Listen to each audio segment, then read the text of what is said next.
혹시 지금 의자에 앉아 계신가요? 그럼 잠깐 저와 함께 간단한 테스트를 해보시겠습니다. 팔짱을 끼고 10초 안에 5번 의자에서 일어났다 앉기를 반복해 보세요. 어떠세요? 혹시 팔을 짚어야 겨우 일어나셨나요? 아니면 3번도 채 못하셨나요?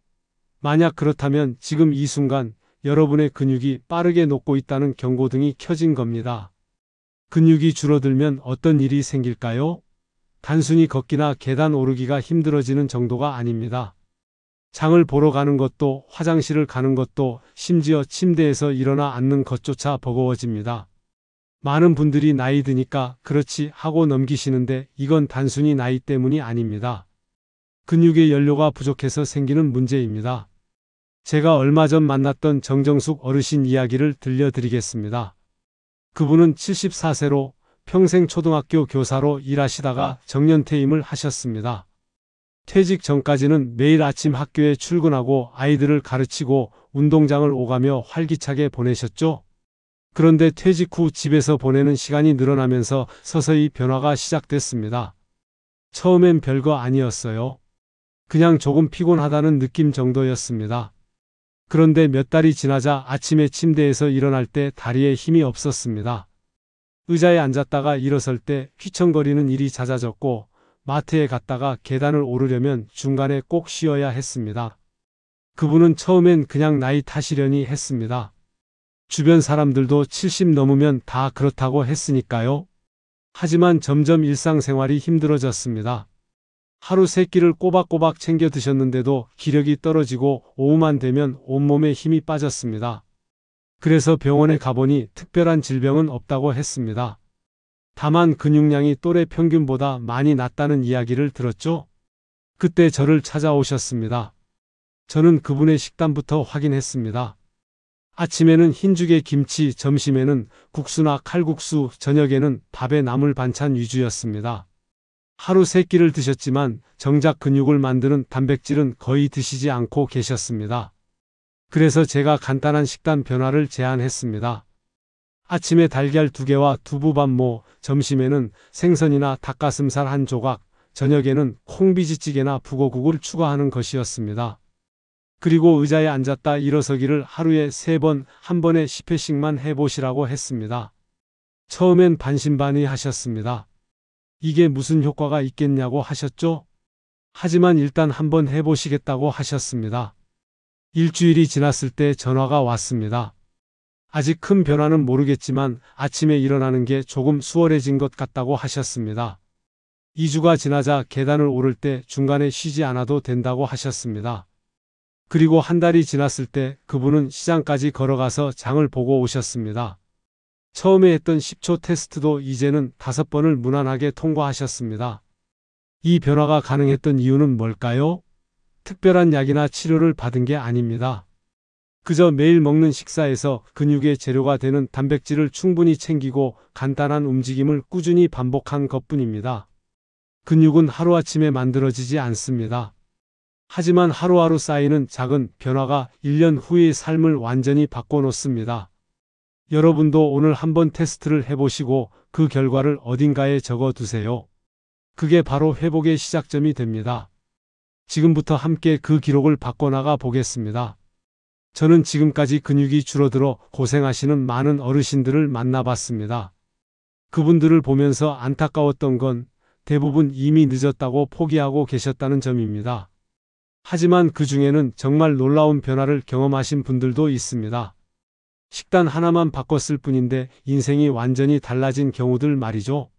문상호 어르신의 이야기를 들려드리겠습니다. 그분은 올해 85세입니다. 85세라고 하면 많은 분들이 거동이 불편하고 누군가의 도움이 필요하다고 생각하실 겁니다. 실제로 그분도 얼마 전까지는 그랬습니다. 횡단보도를 건너다가 초록불이 끝나기 전에 멈춰 서는 일이 잦았습니다. 신호가 바뀌는데 빨리 걷지 못해서 차들이 기다려야 했고 그럴 때마다 미안하고 부끄러운 마음이 드셨다고 합니다. 집에서도 마찬가지였습니다. 거실에서 화장실까지 가는 짧은 거리도 벽을 짚고 걸어야 했습니다. 아침에 일어나면 다리가 후들거려서 한참을 앉아 있다가 일어나야 했죠. 식사는 3끼 다 챙겨 드셨습니다. 며느리가 정성껏 만들어주는 밥을 맛있게 드셨어요. 하지만 기운은 점점 빠져나가는 것 같았습니다. 병원에 가봐도 특별한 병은 없다고 했습니다. 나이가 나이니까 어쩔 수 없다는 말만 들었습니다. 그러던 어느 날 며느리가 제 강연을 듣고 연락을 해왔습니다. 시아버지가 너무 힘들어 하시는데 혹시 도움을 받을 수 있겠냐고 하셨죠? 저는 그분의 식단을 먼저 살펴봤습니다. 아침에는 미역국에 밥, 점심에는 된장찌개, 저녁에는 나물 반찬 위주였습니다. 하루 3끼를 다 드셨지만 단백질은 거의 없었습니다. 가끔 생선 한 토막이 전부였습니다. 85세의 몸이 필요로 하는 단백질 양에는 턱없이 부족했습니다. 저는 구체적인 식단표를 작성해 드렸습니다.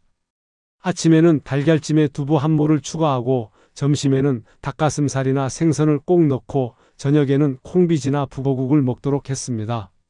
간식으로는 그릭 요거트에 견과류 한 줌을 드시라고 했습니다.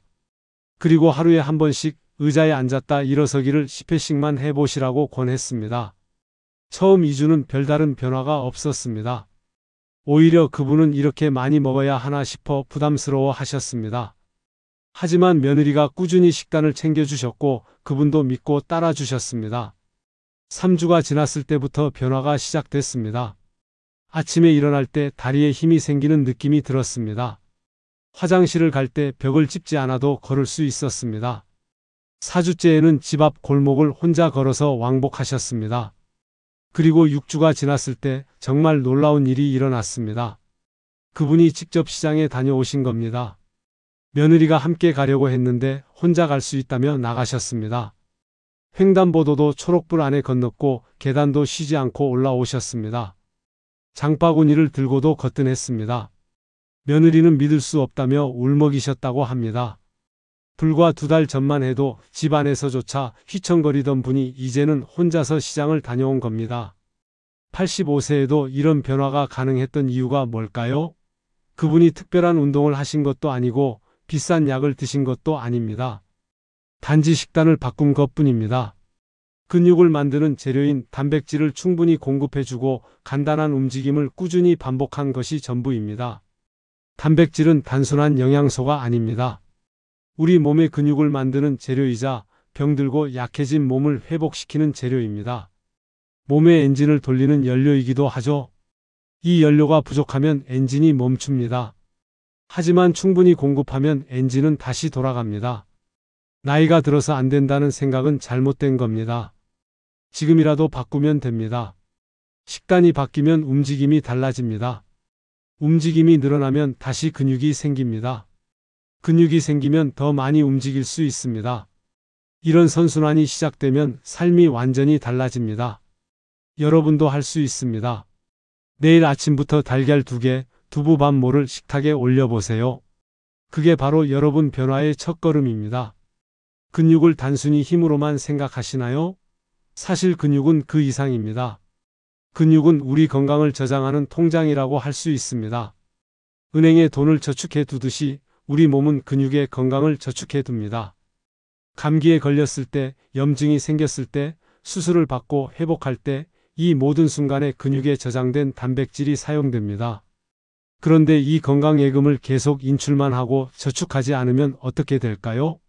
통장은 금세 마이너스가 됩니다. 우리 몸도 마찬가지입니다. 근육이 줄어들면 단순히 힘이 약해지는 게 아니라 병에 대한 저항력도 함께 떨어집니다. 작은 감기에도 오래 앓게 되고 넘어져서 뼈가 부러지면 회복이 더딥니다. 한미자 씨의 이야기를 들려드리겠습니다. 그분은 69세로 평생 미용실을 운영하셨습니다. 서서 일하는 시간이 많았고 손님들과 대화하며 활기차게 보내셨습니다. 그런데 3년 전 은퇴를 하시면서 생활 패턴이 완전히 바뀌었습니다. 아침에 늦게 일어나고 낮에는 소파에 앉아 텔레비전을 보고 저녁에는 일찍 잠자리에 드는 생활이 반복됐습니다. 처음엔 편하다고 생각하셨습니다. 평생 고생했으니 이제 좀 쉬어야지 하셨죠? 하지만 몇 달이 지나자 이상한 증상들이 나타나기 시작했습니다. 저녁 무렵만 되면 다리가 후들거렸습니다. 마트에 장을 보러 가는 것도 힘들어졌습니다. 아침에 일어날 때 온몸이 뻐근하고 계단을 오르면 숨이 찼습니다. 밥은 3끼 꼬박꼬박 드셨는데도 기운이 없었습니다. 그분의 식단을 살펴보니 문제가 보였습니다. 아침에는 식빵에 잼, 점심에는 라면이나 우동, 저녁에는 밥에 김치와 나물 정도였습니다. 간식으로는 과자나 빵을 자주 드셨습니다. 단백질은 거의 없었습니다. 하루 종일 탄수화물 위주로만 드시고 계셨던 겁니다. 근육을 만들 재료가 전혀 없는 식단이었습니다. 저는 그분에게 간단한 변화를 제안했습니다. 아침 식빵 대신 그릭 요거트에 견과류 한 줌을 먹고 점심에는 라면 대신 닭가슴살 샐러드나 참치 샌드위치를 드시라고 했습니다. 저녁에는 밥과 함께 생선구이나 두부조림을 꼭 추가하시라고 했습니다. 그리고 과자 간식 대신 삶은 달걀이나 치즈를 드시라고 권했습니다. 운동도 간단하게 제안했습니다. 텔레비전을 보면서도 할 수 있는 동작들이었습니다. 소파에 앉았다가 일어서기를 10회, 이걸 하루에 3번만 하시라고 했습니다. 그리고 광고 시간에는 제자리에서 무릎 들어 올리기를 20회씩 해보시라고 했습니다. 복잡한 운동이 아니라 생활 속에서 쉽게 할 수 있는 움직임이었습니다. 일주일 후에 전화가 왔습니다. 아직 큰 변화는 모르겠지만 아침에 일어날 때 몸이 조금 가벼워진 것 같다고 하셨습니다. 2주가 지나자 저녁에 다리가 후들거리는 증상이 많이 줄었다고 했습니다. 3주째에는 직접 마트에 다녀오셨습니다. 예전에는 택시를 타고 갔다가 장을 보면 너무 힘들어서 다시 택시를 탔는데 이번에는 걸어서 다녀오셨다고 합니다. 거리가 그리 가깝지 않은데도 말이죠. 한 달이 지났을 때 그분은 하루 평균 3,000보를 걷게 되셨습니다. 예전에는 1,000보도 힘들었는데 말입니다. 계단도 쉬지 않고 올라가셨고 아침에 일어날 때 몸이 뻐근한 증상도 사라졌습니다. 무엇보다 놀라운 건 표정이 밝아지셨다는 겁니다. 예전에는 늘 피곤하고 우울해 보이셨는데 이제는 활기가 넘쳤습니다. 이 변화가 가능했던 건 특별한 비법 때문이 아닙니다. 그저 근육의 통장에 매일 조금씩 저축을 한 것뿐입니다. 단백질이라는 돈을, 움직임이라는 돈을 매일 조금씩 넣어둔 겁니다. 그랬더니 몸이 다시 살아난 겁니다. 우리 몸의 근육량은 30세 이후부터 매년 조금씩 줄어듭니다. 70세가 넘어가면 10년 동안 무려 30%까지 사라질 수 있습니다. 하지만 좋은 소식이 있습니다. 잃어버린 근육도 다시 만들 수 있다는 겁니다. 나이가 들어서도 80세가 넘어서도 가능합니다. 식사와 가벼운 움직임이 통장에 돈을 다시 채워 넣는 방법입니다. 오늘 저녁 단백질 한 숟가락과 의자 스쿼트 10회를 여러분의 건강 통장에 저금해 보세요. 그게 바로 내일의 기운이 되고 한 달 후의 변화가 되고 1년 후의 건강이 됩니다. 여러분의 통장은 아직 마이너스가 아닙니다. 지금부터라도 저축을 시작하면 됩니다. 고기를 안 먹으면 단백질이 부족하다고 생각하시나요? 많은 분들이 이렇게 말씀하십니다. 특히 나이가 들면 이가 약해지거나 소화가 잘 안 돼서 고기를 꺼리게 되는데 그러면 단백질을 어떻게 채우냐고 걱정하시죠? 하지만 꼭 그렇지는 않습니다. 마트에서 몇천 원만 있으면 살 수 있는 훌륭한 단백질 식품들이 아주 많습니다. 첫 번째로 말씀드릴 건 북어채입니다. 북어채는 명태를 말린 것인데 100g의 단백질이 무려 77g이나 들어 있습니다. 달걀이 100g에 단백질 12g 정도니까 달걀의 6배가 넘는 양입니다. 게다가 북어채에는 류신이라는 성분이 많이 들어 있습니다. 류신은 근육을 만드는 공장의 스위치를 켜주는 역할을 합니다. 이 스위치가 켜져야 먹은 단백질이 근육으로 바뀝니다. 북어채는 국으로 끓이면 속도 편하고 소화도 잘 됩니다. 가격도 저렴해서 부담 없이 자주 먹을 수 있습니다. 두 번째는 청국장 가루입니다. 청국장을 끓여 먹는 분들은 많으신데 가루로 된 청국장도 있다는 걸 아시나요? 청국장 가루는 끓이지 않고 그냥 물에 타서 마시거나 밥에 뿌려 먹을 수 있습니다. 끓이지 않으면 청국장 속에 유익한 균들이 살아있어서 장 건강에도 좋습니다. 단백질 함량도 일반 청국장보다 높습니다. 냄새가 부담스러우신 분들은 요거트에 섞어 드셔도 됩니다. 의외로 잘 어울립니다. 세 번째는 그릭 요거트입니다. 일반 요거트보다 걸쭉하고 꾸덕한 질감의 요거트인데 단백질이 일반 요거트의 2배 정도 들어 있습니다. 한 컵에 15g에서 20g 정도 됩니다. 게다가 유산균이 살아있어서 장 건강에도 좋고 칼슘도 풍부해서 뼈 건강에도 도움이 됩니다. 아침 식사 대용으로도 좋고 간식으로도 훌륭합니다. 여기에 견과류나 과일을 조금 넣으면 영양도 풍부하고 맛도 좋습니다. 네 번째는 렌틸콩입니다. 렌틸콩은 작고 납작한 콩인데 식물성 단백질이 아주 풍부합니다. 100g에 단백질이 25g 정도 들어 있습니다. 게다가 식이섬유도 많아서 혈당 조절과 콜레스테롤 관리에도 도움이 됩니다. 삶아서 샐러드에 넣거나 수프로 끓이거나 밥에 섞어 먹어도 좋습니다. 소화도 잘 되고 가격도 저렴합니다. 다섯 번째는 고등어입니다. 고등어는 단백질이 풍부할 뿐만 아니라 오메가3 지방산과 비타민 D가 많이 들어 있습니다. 오메가3는 혈관 건강을 지켜주고 비타민 D는 뼈와 근육을 튼튼하게 해줍니다. 특히 노년기에는 비타민 D가 부족하면 근육이 약해지고 넘어지기 쉬워지는데 고등어를 자주 먹으면 이를 예방할 수 있습니다. 구워도 좋고 조려도 좋고 통조림도 괜찮습니다. 타경자 어르신의 이야기를 들려드리겠습니다. 그분은 76세로 치아가 많이 약해지셨습니다. 임플란트를 몇 개 하셨지만 여전히 단단한 고기를 씹는 게 힘드셨습니다. 그래서 자연스럽게 고기를 피하게 되었고 단백질 섭취가 부족해졌습니다. 아침에는 미역국에 밥, 점심에는 국수, 저녁에는 나물 반찬 위주로 드셨습니다. 몸무게도 점점 줄었고 기운도 없었습니다. 특히 힘들었던 건 계단이었습니다. 그분이 사시는 아파트는 3층인데 엘리베이터가 없었습니다. 매일 계단을 오르내려야 했는데 올라갈 때마다 중간에 두세 번은 쉬어야 했습니다. 숨이 차고 다리에 힘이 없어서 한층 올라가기가 너무 힘들다고 하셨습니다. 그래서 외출도 점점 줄었고 집에만 계시게 되었습니다. 저는 그분에게 제가 말씀드린 5가지 식품을 권했습니다. 치아가 약하시니 씹기 쉬운 형태로 조리하는 방법을 알려드렸습니다. 아침에는 북어채를 부드럽게 끓인 국에 달걀을 풀어서 드시고 점심에는 그릭 요거트에 청국장 가루와 견과류를 갈아서 섞어 드시고 저녁에는 렌틸콩을 무르게 삶아서 밥에 섞거나 고등어를 졸여서 부드럽게 만들어 드시라고 했습니다. 처음엔 낯선 식단이라 망설이셨습니다. 하지만 만들기가 어렵지 않다는 걸 알고 나서는 조금씩 시도해 보셨습니다. 북어국은 생각보다 맛있었고 그릭 요거트는 의외로 배가 든든했습니다. 렌틸콩도 밥에 섞으니 고소하고 좋았습니다. 고등어는 원래 좋아하시던 음식이라 더 자주 드시게 되었습니다. 2주가 지났을 때 그분은 아침에 일어날 때 몸이 조금 가벼워진 느낌이 든다고 했습니다. 3주째에는 계단을 오를 때 쉬는 횟수가 줄었습니다.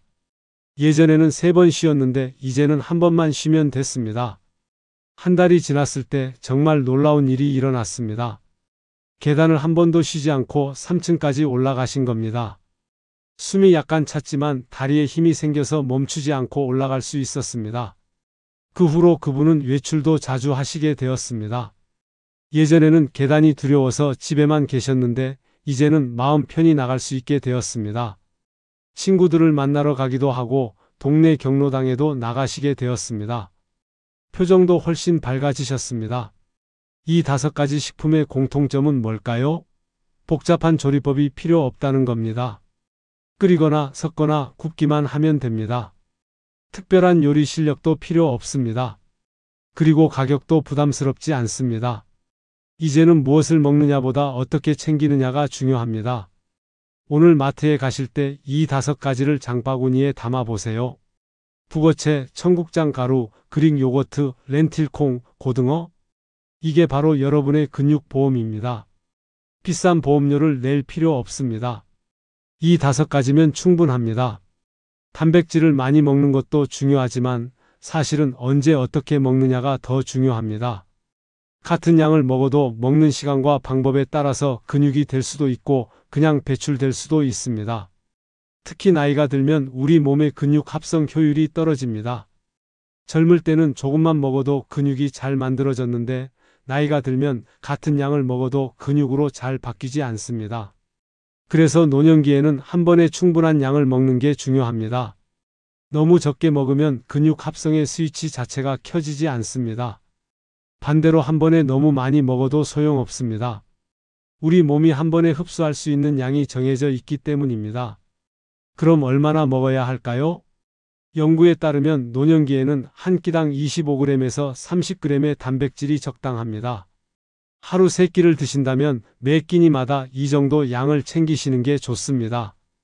그리고 여기에 류신이라는 성분이 3g 정도 들어있으면 근육 합성이 더 잘 됩니다. 류신은 근육을 만드는 공장의 스위치를 켜주는 역할을 합니다. 그럼 어떤 음식에 류신이 많을까요? 앞서 말씀드린 북어채에 특히 많고 달걀, 두부, 닭고기, 생선에도 충분히 들어있습니다. 그래서 이런 음식들을 골고루 드시면 자연스럽게 류신도 충분히 섭취할 수 있습니다. 또 한 가지 중요한 건 탄수화물과 함께 먹는 겁니다. 단백질만 먹는 것보다 밥이나 감자 같은 탄수화물과 함께 먹으면 흡수율이 훨씬 높아집니다. 탄수화물이 인슐린을 분비시키고 이 인슐린이 단백질을 근육으로 보내는 역할을 하기 때문입니다. 그래서 단백질 음식만 따로 먹기보다는 밥과 함께 먹는 게 좋습니다. 운동 후에는 언제 먹는 게 좋을까요? 운동을 하고 나서 이 시간 안에 단백질을 섭취하면 근육 합성이 가장 활발해집니다. 운동으로 근육이 자극을 받은 상태에서 재료를 공급해주면 근육이 빠르게 회복되고 성장합니다. 그래서 운동 전보다는 운동 후에 단백질을 챙겨 먹는 게 더 효과적입니다. 오세환 어르신의 이야기를 들려드리겠습니다. 그분은 72세로 평생 규칙적인 식사 습관을 가지고 계셨습니다. 하지만 그 규칙이 오히려 문제였습니다. 아침을 거르고 점심을 가볍게 먹고 저녁에 몰아서 많이 드시는 패턴이었습니다. 저녁 8시가 넘어서 드시는 경우가 많았고 양도 많았습니다. 그러다 보니 아침에 일어나면 속이 더부룩하고 입맛이 없어서 또 아침을 거르게 되는 악순환이 반복됐습니다. 그분은 늘 피곤하셨습니다. 아침에 일어나도 개운하지 않고 오전 내내 몸이 무거웠습니다. 특히 다리가 무거워서 걷는 게 힘들었습니다. 낮에 잠깐 산책을 나가도 금방 지쳤습니다. 병원에 가봐도 특별한 이상은 없다고 했습니다. 그저 나이 때문이라는 말만 들었습니다. 저는 그분의 식사 패턴을 먼저 바꾸기로 했습니다. 아침을 꼭 먹되 간단하게라도 단백질을 챙기시라고 했습니다. 그릭 요거트 한 컵에 견과류 한 줌, 여기에 바나나 반 개를 잘라 넣어서 드시라고 했습니다. 만들기도 쉽고 소화도 잘 되고 단백질도 25g 정도 됩니다. 점심에는 고등어구이나 닭가슴살 샐러드를 드시고 여기에 주먹밥이나 고구마를 함께 드시라고 했습니다. 단백질과 탄수화물을 함께 먹는 겁니다. 저녁에는 북어국에 달걀을 풀어서 드시되 7시 전에는 드시라고 권했습니다. 그리고 양을 조금 줄이셨습니다. 처음에는 아침을 먹는 게 힘들다고 하셨습니다. 입맛이 없어서 억지로 먹는 느낌이었습니다. 하지만 며칠 지나니 익숙해지셨습니다. 그리고 신기하게도 아침을 먹으니 오전에 기운이 나기 시작했습니다. 일주일이 지나자 아침에 일어날 때 속이 편했습니다. 저녁을 일찍 먹고 양을 줄이니 소화가 잘 되었습니다. 2주째에는 다리가 가벼워지는 느낌이 들었습니다. 아침에 일어나서 화장실 갈 때 예전처럼 다리가 무겁지 않았습니다. 산책을 나가도 예전보다 덜 지쳤습니다. 3주가 지났을 때 그분은 하루 5,000보를 걷게 되셨습니다. 예전에는 2,000보만 걸어도 지쳤는데 말입니다. 한 달이 지났을 때 그분은 아침 다리 무거움이 완전히 사라졌다고 했습니다. 오전에 활동하는 게 훨씬 수월해졌고 하루 종일 기운이 넘쳤습니다. 저녁에도 예전처럼 피곤하지 않았습니다. 무엇이 달라진 걸까요? 먹는 음식의 종류는 크게 바뀌지 않았습니다. 다만 먹는 시간과 양 그리고 조합을 바꿨을 뿐입니다. 단백질을 먹을 때 꼭 기억하셔야 할 게 또 있습니다. 바로 물입니다. 단백질을 많이 먹으면 신장에 부담이 갈 수 있습니다. 하지만 물을 충분히 마시면 이 문제를 예방할 수 있습니다. 하루에 1리터 반에서 2리터 정도의 물을 마시는 게 좋습니다. 물이 노폐물을 씻어내고 신장을 보호해 줍니다. 물은 한 번에 많이 마시기보다는 조금씩 자주 마시는 게 좋습니다. 식사 전후로 한 컵씩 그리고 2~3시간마다 한 컵씩 마시면 됩니다. 너무 차가운 물보다는 미지근한 물이 소화에도 좋습니다. 이제는 얼마나 먹느냐보다 언제 어떻게 먹느냐가 근육을 결정합니다. 같은 식사를 해도 시간과 조합을 바꾸면 결과가 달라집니다. 여러분도 오늘부터 식사 시간, 운동 후 단백질 섭취, 물 마시는 습관을 달력에 적어 보세요. 처음엔 번거로워 보여도 곧 습관이 됩니다. 그리고 몸은 생각보다 빠르게 변합니다. 근육은 젊음의 증거가 아닙니다. 근육은 삶의 힘입니다. 무거운 물건을 들어 올리는 힘이 아니라 내 몸을 지키고 일상을 살아가는 힘입니다. 아침에 혼자 일어나는 힘, 계단을 오르는 힘, 장을 보러 가는 힘, 이 모든 게 근육에서 나옵니다. 오늘 여러분께 말씀드린 건 복잡한 방법이 아닙니다. 비싼 약이나 특별한 치료도 아닙니다. 그저 매일 먹는 식사 한 끼를 바꾸고 간단한 움직임을 조금씩 더하는 것뿐입니다. 오늘의 한 숟가락, 오늘의 한 걸음이 1년 후에 여러분을 자유롭게 움직이게 합니다. 지금부터라도 늦지 않았습니다. 85세 어르신도 다시 시장을 걷고 76세 어르신도 계단을 오릅니다. 여러분도 할 수 있습니다. 오늘부터 근육 저금을 시작하세요. 북어채 한 그릇, 그릭 요거트 한 컵, 의자에서 일어서기 10회, 이게 여러분의 첫 저금입니다. 여러분의 내일은 오늘의 식탁 위에서 만들어집니다. 그 식탁에 단백질을 올려두세요. 그리고 조금씩 움직이세요. 몸은 반드시 응답합니다. 여러분 모두 건강하시고 힘차게 걸어가시길 바랍니다. 감사합니다.